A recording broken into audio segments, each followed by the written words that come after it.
Louis, bonjour. Bonjour Vincent. Alors nous allons dresser ensemble le bilan trimestriel de Sextant Grand Large. Est-ce qu'on peut dire qu'au cours des 3 derniers mois, Louis, vous avez fait un choix de gestion assez prononcé, c'est finalement de sacrifier un peu la performance au profit de la prudence?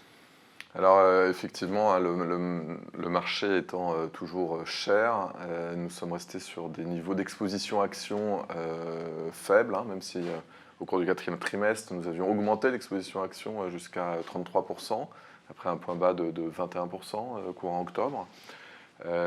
Néanmoins, les marchés ayant rebondi très fortement, cette exposition, conformément à notre processus habituel quantitatif, eh bien, est redescendue jusqu'à 27% en fin de trimestre. Du coup, en termes de performance, ça donnait une sous-performance par rapport à votre indice de référence. Tout à fait. Donc on a fait 2,1% de performance ce trimestre contre 7% pour l'indice. Alors, preuve que vous êtes circonspect à l'égard du marché, c'est que vous avez remonté votre pondération à l'or.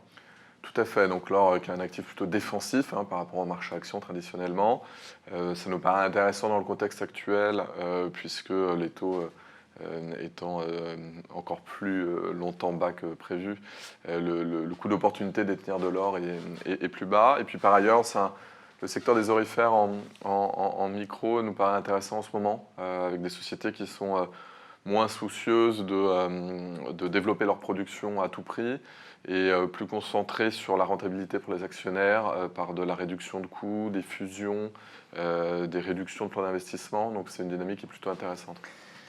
La prudence s'exprime aussi par le fait que vous conservez énormément de liquidités. Tout à fait. Donc aujourd'hui, on est toujours à peu près 50% de liquidité dans le fonds, à peu près 15% d'obligations, toujours avec des durations faibles, et puis donc 35% d'actions, avec ce qui donne une exposition nette à 27% après couverture. Alors, vous êtes prudent, mais pas inactif, pas inerte. Vous avez fait pas mal de choses au cours de ce trimestre. Vous êtes renforcé sur certaines positions.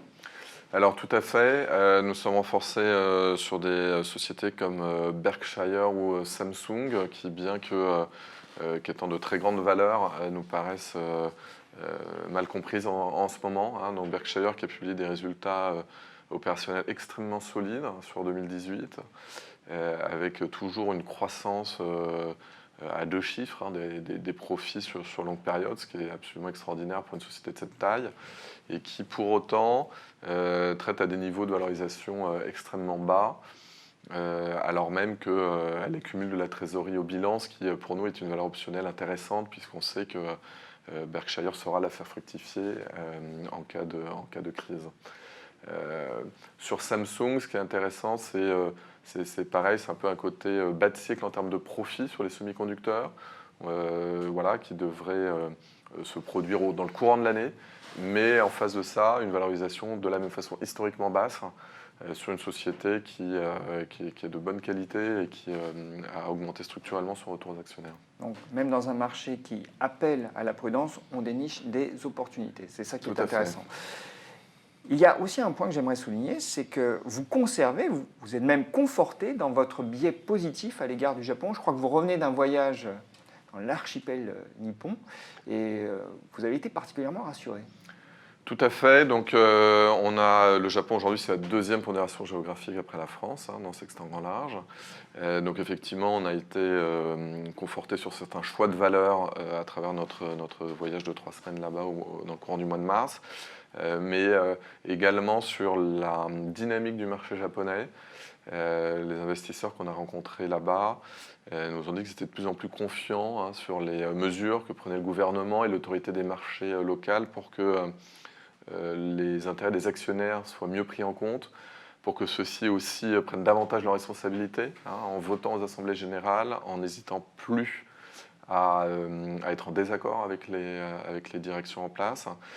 Et tout cela se traduit par ce retour aux actionnaires croissant et le fait que cette trésorerie qui est immobilisée au bilan des entreprises est de plus en plus utilisée pour réinvestir dans l'économie et rendu aux actionnaires. Est-ce que ça signifie donc que vous avez augmenté la pondération des actions japonaises dans la poche action ?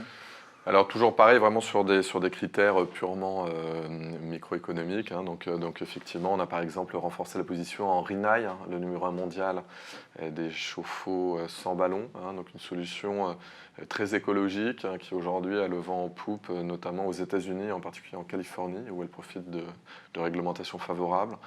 Et je pense que c'est quelque chose qui devrait se généraliser dans les prochaines années. Bon, un trimestre marqué tout de même par une certaine prudence dans la gestion. Est-ce que vous allez demeurer prudent dans les mois qui viennent?